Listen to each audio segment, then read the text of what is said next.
আল্লাহ রাব্বুল আলামিনের অবিরত রহমত এবং বরকত আমাদের সকলের উপর বর্ষিত হোক। আমরা সকলে বলি আমিন। আল্লাহ তাবারক ওয়া তাআলার দরবারে আলিশানে অসংখ্য শুকর, অসংখ্য সুজুদ যে আল্লাহ রাব্বুল আলামিন পবিত্র মাহে রমাদান পেরিয়ে শাওয়াল মাসের আজকের তৃতীয় জুমা, এই তৃতীয় জুমায় মসজিদে এসে আল্লাহ রাব্বুল আলামিন আমাদেরকে জুমার সালাত আদায়ের মাধ্যমে আমরা যে আল্লাহর গোলাম, আল্লাহর বান্দা, এই প্রমাণ দেওয়ার আমরা চেষ্টা করেছি। আল্লাহ আমাদেরকে তৌফিক দিয়েছেন, সেজন্য মুনিবের দরবারে আমরা কালেমাতুশ শুকর করি আলহামদুলিল্লাহ। রাসূল পাক সাল্লাল্লাহু আলাইহি ওয়াসাল্লামের প্রতি অসংখ্য দরুদ ও সালাম। যে আল্লাহর রাসূল, তিনি আল্লাহর নবী, তিনি আল্লাহর রাসূল, তিনি আল্লাহর হাবিব, তিনি বিশ্ববাসীর জন্য উসওয়ায়ে হাসানা। তিনি বললেন ইন্নাকা লাআলা খুলুকিন আযীম। যার চলন বলন, যার কথা, যার কাজ, যার সম্মতি, যার আদর্শ, যার চরিত্র, যার প্রতিটি মুভমেন্ট উম্মতের জন্য, বিশ্ববাসীর জন্য সবচেয়ে বড় আদর্শ, সবচেয়ে বড় অনুকরণীয়। যে রাহমাতাল লিল আলামিন নবীর প্রতি আমরা সকলে আবার বলি সাল্লাল্লাহু আলাইহি ওয়াসাল্লাম। এই বৈরী আবহাওয়া, অনেক রোদের উত্তাপ, সারা দেশব্যাপী আবহাওয়াবিদরা রেড অ্যালার্ট জারি করেছেন যে অনেক রোদ, অনেক গরম, অনেক সূর্যের তাপ। এই কারণে মানুষ বিশেষ নিয়ম মেনে সতর্কতা অবলম্বন করে চলবে। বিশেষ করে আবহাওয়াবিদ, স্বাস্থ্যবিদ এবং সরকার যে নিয়মগুলি মেনে চলার জন্য আমাদেরকে বলেছেন, আমরা সেই নিয়মগুলি মেনে চলব। সর্বোপরি আমরা ভরসা করব কার উপর?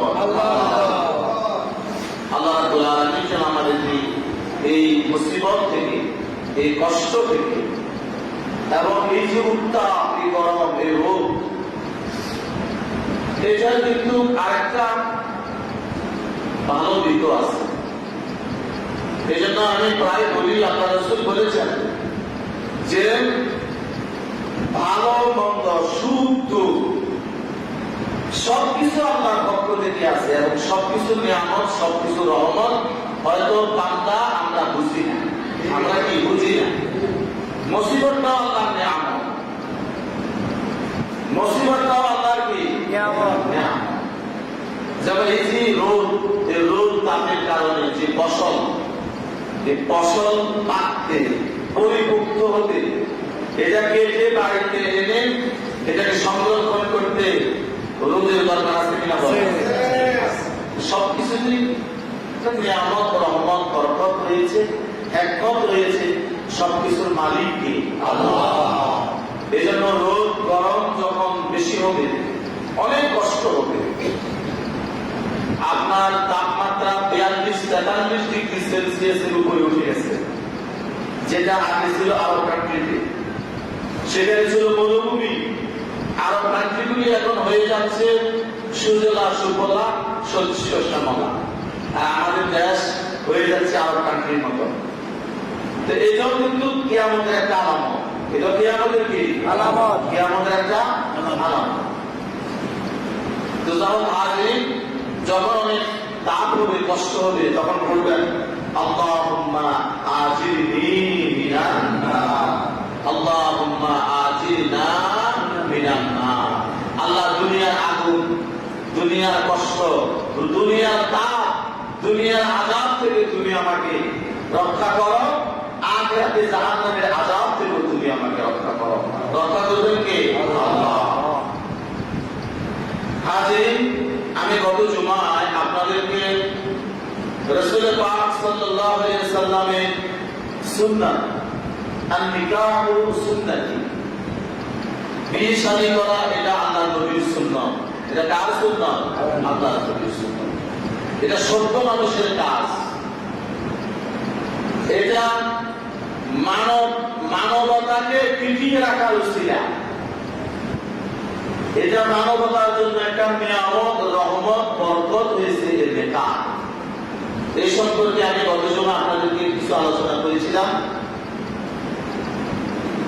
যে নিকাহটা কি এবং এটা কিভাবে আমরা সম্পন্ন করব, বিয়ের অনুষ্ঠানগুলি কিরকম হবে, পাত্রের গুণ কেমন হবে, পাত্রীর গুণ কেমন হবে, অলিমা কিভাবে হবে, দেনমোহর কিভাবে হবে, এই সব কিছু মিলিয়ে আমি আলাপ করেছিলাম।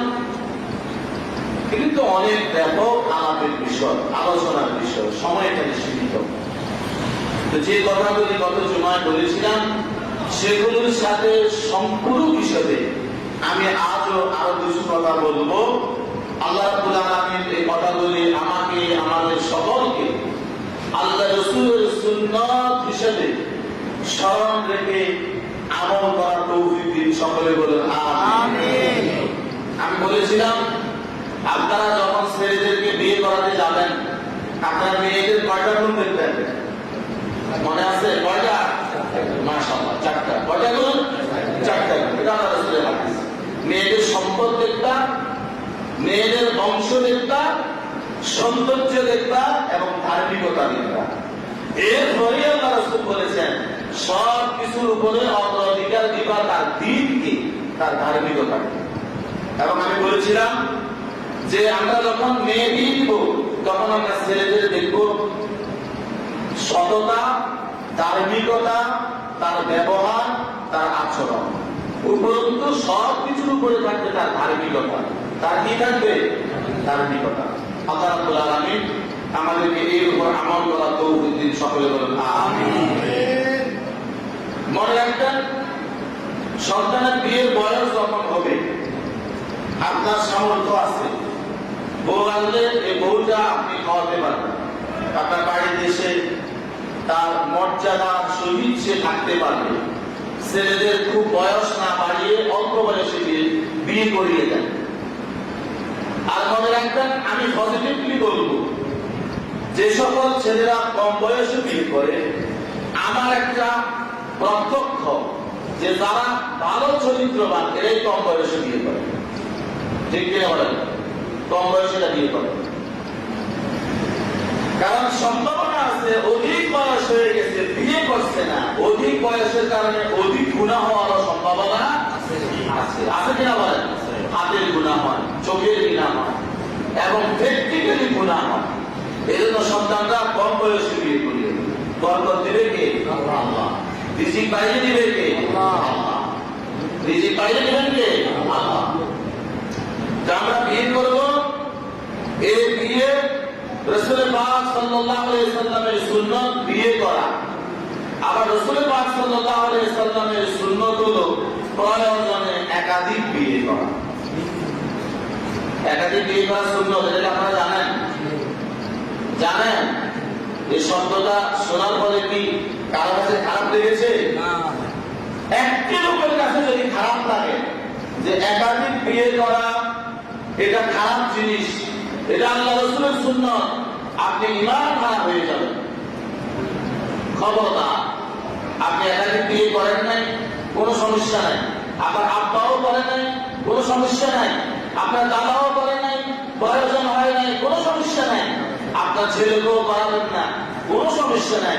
কিন্তু আল্লাহ রাসূলের একটা সুন্নাত, এটাকে যদি কেউ ইনকার করে, তাহলে এটাকে যদি কেউ অস্বীকার করে, তার ঈমান থাকবে? না। ঈমান থাকবে? থাকবে না। এই জন্য কোরআনুল কারীমে আল্লাহ রাব্বুল আলামিন বলেন, وَإِنْ خِفْتُمْ أَلَّا تُقْسِطُوا فِي الْيَتَامَى فَانكِحُوا مَا طَابَ لَكُم مِّن النِّسَاءِ مَثْنَىٰ وَثُلَاثَ وَرُبَاعَ فَإِنْ خِفْتُمْ أَلَّا تَعْدِلُوا فَوَاحِدَةً আও মা মালাকাত আইমানুকুম যালিকা আদনা আল্লা তাউলু। এটা কোরআনুল কারীমের সূরা নিসায়ের 3 নম্বর আয়াত। এই আয়াতের ব্যাখ্যা সম্পর্কে সাহাবায়ে কেরামরা হযরত মা আয়েশা সিদ্দিকা রাদিয়াল্লাহু তাআলা আনহা জিজ্ঞাসা করলেন, হে মা আয়েশা, এই আয়াতে তাৎপর্যটা, এটার কারণটা কি, কেন এটা অবতীর্ণ হয়েছে? এর সমর্থনে বুখারী শরীফের 4573 নম্বর হাদিস হযরত আয়েশা সিদ্দিকা রাদিয়াল্লাহু তাআলা আনহা বলেন যে রাসূল পাক সাল্লাল্লাহু আলাইহি ওয়াসাল্লামের সময় মক্কা নগরীতে একজন পুরুষ ছিলেন, তার নিকট একটি ইয়াতীম মেয়ে ছিল। সে ইয়াতীম মেয়ের ভরণ পোষণ করত, হতে পারে তার নিকট আত্মীয়। এই ইয়াতীম মেয়ের ভরণ পোষণ সে করত।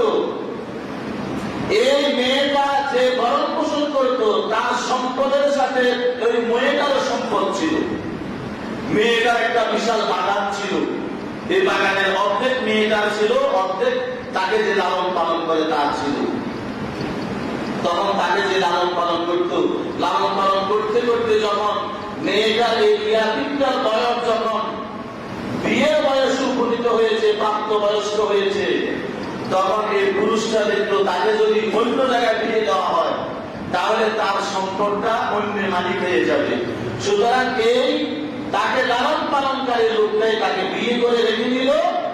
তার জন্য না উপযুক্ত কোন দেখমহল দিল, না ওই লোকের পক্ষ থেকে তার জন্য তাকে কোন সম্মানজনক জিনিস দিল। উপরন্তু তাকে বিয়ে করে তার সম্পদটাও সে কুক্ষিগত করে রাখলো। এই জন্য আল্লাহ রাব্বুল আলামিন কোরআনুল কারীমের মধ্যে অবতীর্ণ করে দেন, এই দুনিয়ার মানুষ শোনো, ওয়া ইন খিফতুম আল্লাহ তুফসিদু ফিল ইয়াতামা, তোমরা যদি ইয়াতীমের হকগুলি যদি তোমরা আদায় করতে না পারো, তাহলে আল্লাহ রাব্বুল আলামিন বলেন তাহলে তোমরা এই ইয়াতীমটাকে তোমরা বিশেষ উদ্দেশ্যে বিয়ে করো না, তাকে অন্য জায়গায় বিয়ে দিয়ে দাও।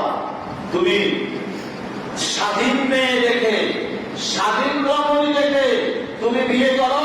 ফানকিহু মা তাবা লাকুম মিনান নিসাই মাসনা ওয়া সুলাসা ওয়া রুবাআ। তুমি শুরুতে আল্লাহ বলেছেন দুইটা বিয়ে করো। শুরুতে বলছেন কয়টা? আমার কথা না, কার কথা? নাম শিখতেই নাম চলে যাবে, খারাপ লাগতেই নাম চলে যাবে। আল্লাহ বলেছেন শুরুতে মাসনা, প্রয়োজনে দুইটা করো, ওয়া সুলাসা তিনটা করো, ওয়া রুবাআ চারটা করো। যদি তুমি আদালত ইনসাফ যদি তুমি প্রতিষ্ঠা করতে না পারো, আল্লাহ বলেন ফাইন ফিতুম আল্লাহ তাআদিলু ফাওয়াহিদাতান, তাহলে তোমরা একটাই করো। কয়টা? একটা। কয়টা? একটা। এটা কার কথা? আল্লাহর কথা। যে যদি তুমি ইনসাফ কায়েম করতে না পারো তাহলে তুমি বিয়ে করো কয়টা? একটা। যদি তুমি আদালত ন্যায় উভয়ের মাঝে যদি কোনো হকের ব্যাপারে, হক কয় জিনিস, এই তাফসীরে হক এসেছে তিন জিনিসকে হক বলা হয়।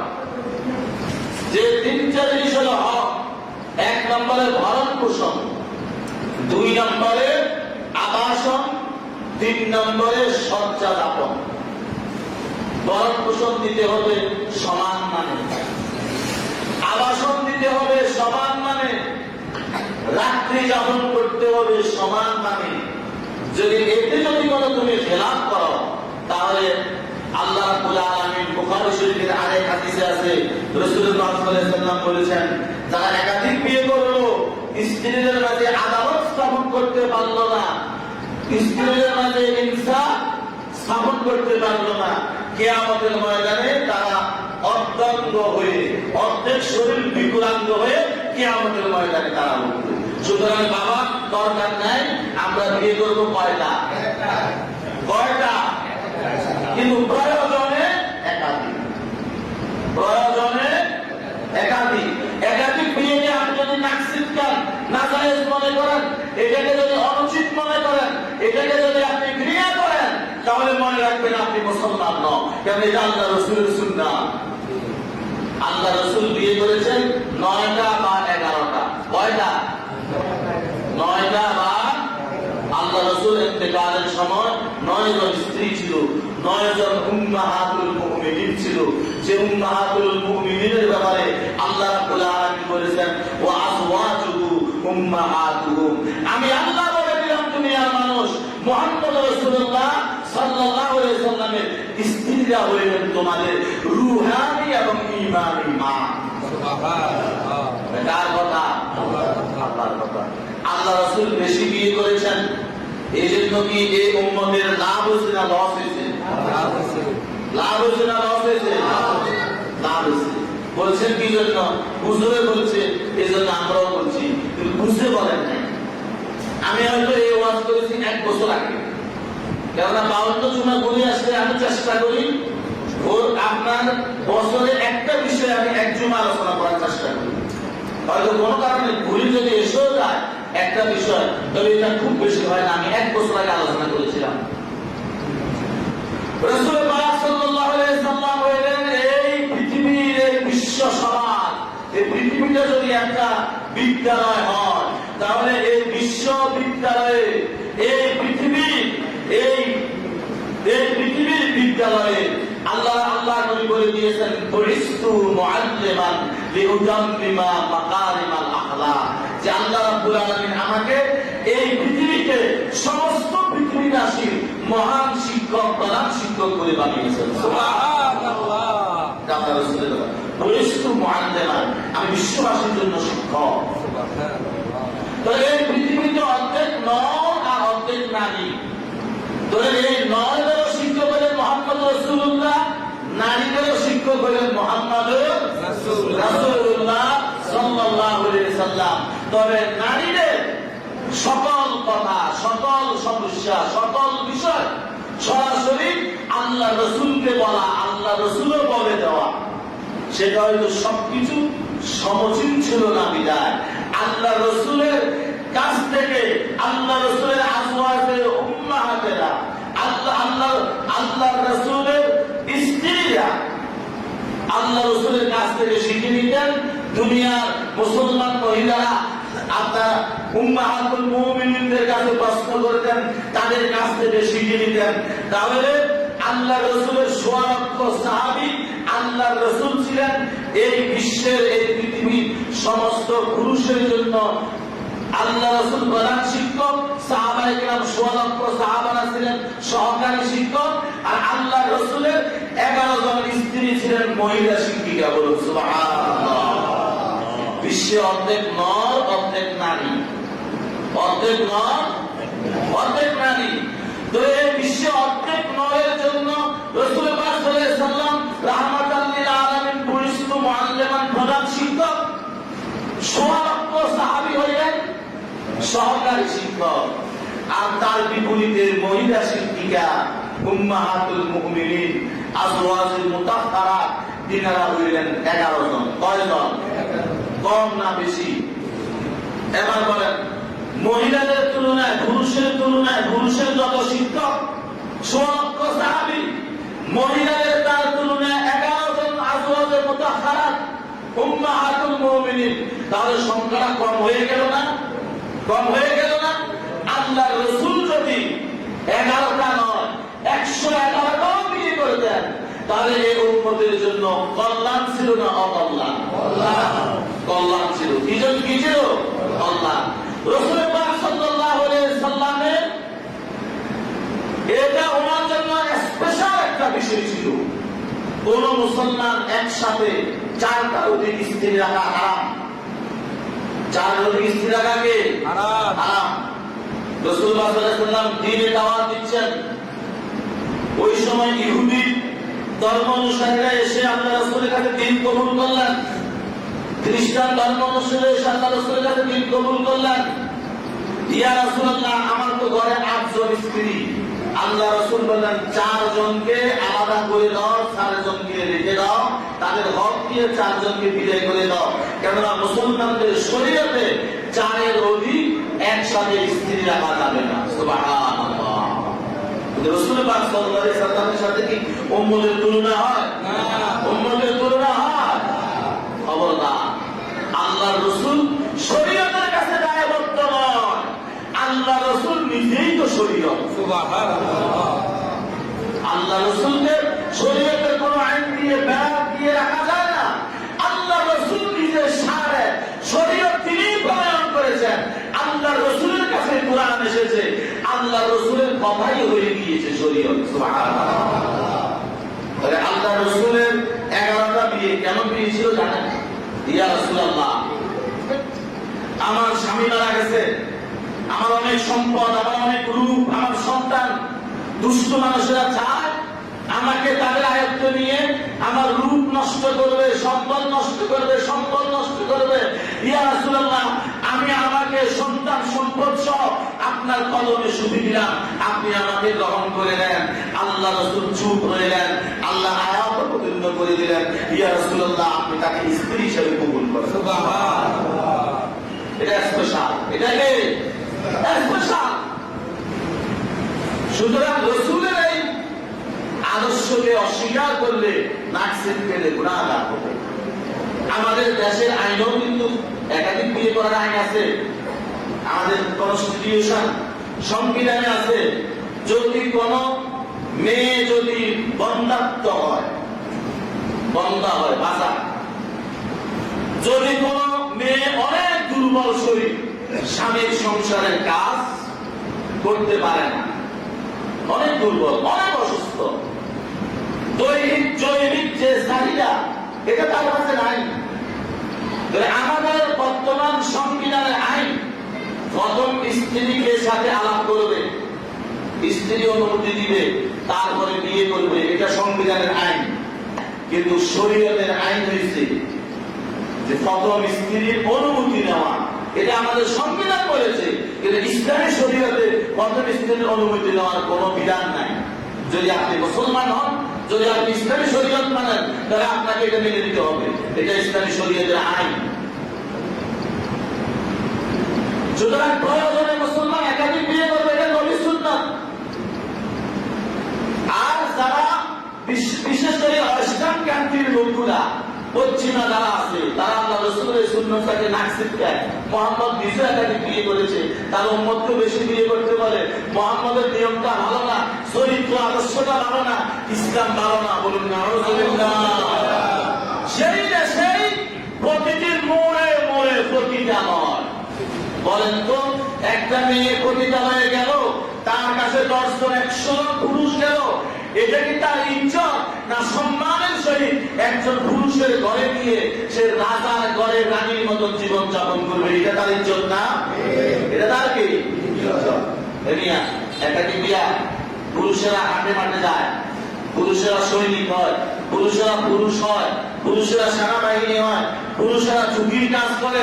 বিয়ে করেছে 6 মাস করে, 1 বছর, 2 বছর, 5 বছর পরে পুরুষটা মরে গেছে, তাহলে এই মেয়েটাকে আবার বিয়ে দিতে হবে না? বিয়ে দিতে হবে না? তার দায়িত্ব নিতে হবে না? তার দায়িত্ব না নিয়া কিছু যারা চায় যে তার দায়িত্ব নিব না, ভরণ পোষণ দিব না, স্ত্রী হিসেবে গ্রহণ করবো না, কিন্তু তার থেকে মজা দিব, এই সমস্ত লালসা যাদের আছে, তারাই এই আল্লাহ রাসূলের এই শরীয়তটাকে মেনে নিতে পারে না। ঠিক কিনা বলেন? এজন্য আমাদের দায়িত্ব হলো প্রতিটি ঘরে, প্রতিটি সমাজে যদি এরকম অবস্থা হয় যে অসময়ে একটা মেয়ে স্বামী চলে গেছে, এই মেয়েটা, এই পরিবারটা, এই বাবাটা বোঝে এটা কত কষ্টে, এটা কত বড় বোঝা। ঠিক কিনা বলেন? যারা সামাজিকতা করেন, যারা সমাজের মানুষের কল্যাণ করেন, এই বিষয়গুলো আপনারা দেখবেন। যারা সামাজিকতা করেন, যারা সমাজের মানুষের কল্যাণ করেন, এই বিষয়গুলো দেখবেন।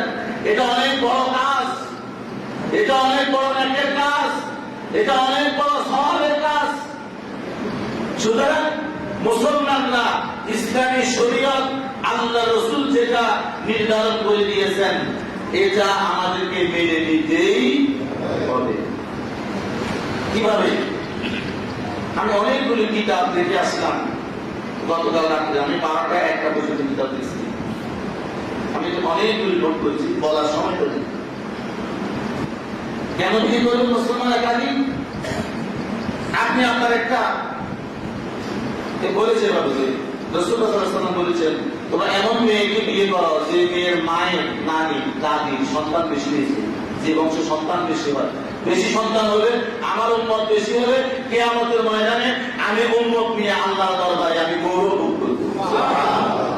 রাসূলুল্লাহ সাল্লাল্লাহু আলাইহি ওয়াসাল্লাম বলেছেন, কিয়ামতের ময়দানে জান্নাতীদের কাতার হবে 120।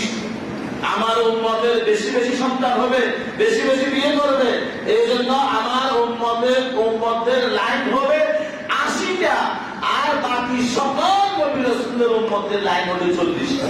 সুবহানাল্লাহ। এরপরে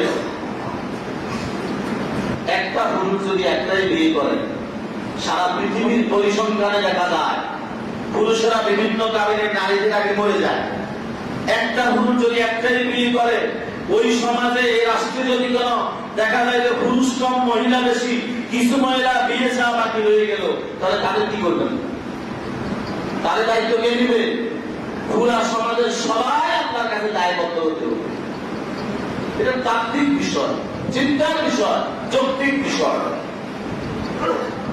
আর পুরুষ একাকি বিয়ে করবে কেন? স্ত্রী অনেক দুর্বল, তার শারীরিক দুর্বলতা, জৈবিক চাহিদা নাই, স্বামী তার কাছে যেতে পারে না, স্ত্রী মেনেই নেয় না। প্রয়োজনে স্ত্রী বলে পুরুষরা তো হাঁটে হাঁটে এখানে সেখানে যায়, গুনার কাজ করো, জেনার কাজ করো, সমস্যা নাই। তবুও মেয়েরা স্বামীকে দ্বিতীয় বিয়ে করাতে চায় না। ঠিক কিনা বলে? ঠিক কিনা বলে?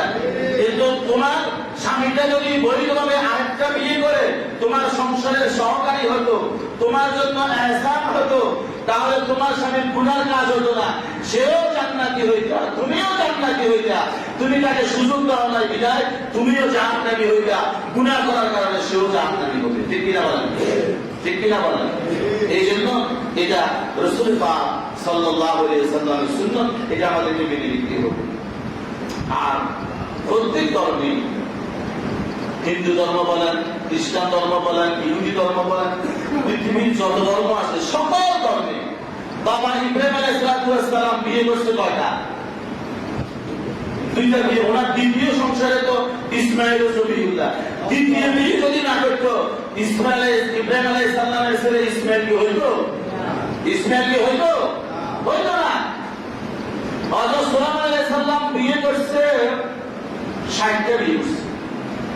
কয়টা বিয়ে করছে? রাসূল পাক এভাবে আগেকার নবীরা প্রায় নবী একাধিক বিয়ে করছে, এটা নবীদের সুন্নাত। তবে যদি ইনসাফ কায়েম করতে না পারেন, বিয়ে কয়টা? খবরদার, বিয়ে কয়টা? খবরদার, বিয়ে কয়টা? একটা। সব করবেন দুশ্চরিত্রের কারণে, চোখের নষ্ট হয়ে গেছে, দিল নষ্ট হয়ে গেছে, জামাত নষ্ট হয়ে গেছে, যেখানে যায় সেখানে গিয়ে বিয়ে একটা করে, পথে পথে বিয়ে করে, কয় কাছে বসছে খবর নাই। এরা হচ্ছে বদমাশ, এদের চরম শাস্তি হওয়া উচিত, চরম বিচার হওয়া উচিত। এরা দুশ্চরিত্র, এটা মুসলমানের আল্লাহ নবীর কোন আদর্শই তাদের মাঝে নাই। একাধিক বিয়ে করবে মানুষ প্রয়োজনে। আমি বলতে চাচ্ছিলাম যেটা রাসূলুল্লাহ সাল্লাল্লাহু আলাইহি ওয়াসাল্লাম ইন্তেকালের সময় 9 জন আজওয়াজে মুতাহহারাত উম্মাহাতুল মুমিনিন রেখে দিয়েছেন, একাধিক বিয়ে করেছেন। রাসূলুল্লাহ সাল্লাল্লাহু আলাইহি ওয়াসাল্লামের একাধিক বিয়ের কারণে এই উম্মতের মহা কল্যাণ হয়েছে। এটা আল্লাহ রাসূলের সুন্নাত। সুতরাং আল্লাহ রাসূলের এই সুন্নাতকে কোন অবস্থাতে আমরা এটাকে আপনার অবজ্ঞা করার কোন সুযোগ আছে? কোন সুযোগ আছে? নাই। যাদের শারীরিক সামর্থ্য আছে, যাদের আর্থিক সামর্থ্য আছে, যাদের শারীরিক সামর্থ্য আছে, যাদের আর্থিক সামর্থ্য আছে, এই ব্যক্তিরা প্রয়োজনে দুটি বিয়ে করবেন। আপনি আরেকটা বিয়ে না করার কারণে যদি সমাজে কিছু মেয়েরা অবিবাহিত থেকে যায়, কিছু মেয়েরা গুনাহে লিপ্ত হয়ে যায়, বিয়ে না করার কারণে কিয়ামতের ময়দানে হয়তো আপনাকে জবাবদিহি করতে হবে। হয়তো আপনাকে, এটা আমার কথা নয়, এটা কিছুদিন আগে সৌদি আরবের গ্র্যান্ড মুফতি ফতোয়া দিয়েছেন যে যাদের শারীরিক সামর্থ্য আছে, যাদের আর্থিক সামর্থ্য আছে, স্ত্রীকে ভরণ পোষণ এবং সময় দেওয়া এটা দিতে পারবেন, যদি এই লোকরা একাধিক বিয়ে না করে, এই বিয়ে না করার কারণে সব একটা বিয়ে করেছে, কিছু মহিলা বিয়ে ছাড়া থেকে যায়, তারা যদি কোন সমাজের মা বাবার বোঝা হয়, গুনার কারণ হয়, পতিতা হয়ে যায়, গুনার কারণ হয়ে যায়, তাহলে ওই সকল সামর্থ্যবান ব্যক্তিরা আল্লাহর দরবারে জবাবদিহি করতে হবে। হাজিরিন, আল্লাহ রাসূলের সুন্নাত নিকাহ মুবারক, এই নিকাহ মুবারক আমরা যারা করেছি, আল্লাহ রাব্বুল আলামিন নিকাহ পরিপূর্ণ রহমত এবং বরকত আমাদেরকে দান করুন, সকলে বলুন আমিন।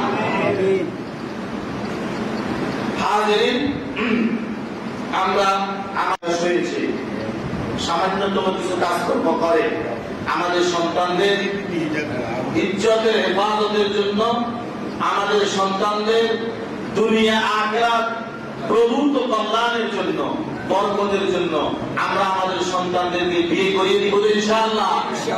বিয়ে করিয়ে দিব ইনশাআল্লাহ। যাদের মেয়েরা বিয়ের বয়স হয়েছে, আমরা আমাদের মেয়েগুলাকে ধার্মিক পাত্র দেখি, সেখানে খুব সম্পদ আনুষঙ্গিক বিষয় খুব বেশি না দেখে ছেলেদের সততা, ছেলেদের চারিত্রিক গুণাবলী, বিশেষ করে তাদের ধার্মিকতা দেখে এদেরকে বিয়ে দিয়ে দিলেন। দেখবেন যে উভয়ের বিয়ের মাধ্যমে নবীর সুন্নত এই কাজটি সম্পন্ন করার মাধ্যমে আল্লাহ রাব্বুল আলামিন প্রভূত কল্যাণ দিয়ে দিলেন। সুবহানাল্লাহ। আল্লাহ রাব্বুল আলামিন আমাদেরকে রাসূলুল্লাহ সাল্লাল্লাহু আলাইহি ওয়াসাল্লামের সুন্নাত অনুযায়ী জীবন যাপন করার তৌফিক দিন, সকলে বলুন আমিন। ওয়া মা আলাইনা ইল্লাল বালাগ। আসসালামু আলাইকুম ওয়া রাহমাতুল্লাহি ওয়া বারাকাতুহু। বৃহত্তর অঞ্চলে কোটি মানুষের জন্য সর্বাধুনিক প্রযুক্তির চিকিৎসা সেবা দিয়ে যাচ্ছে Laksam fair health hospital. Laksam fair health hospital, Shanta complex, দক্ষিণ বাইপাস রোড, লাকসাম। আন্তরিকতায় স্বল্প মূল্যে উন্নত সেবা।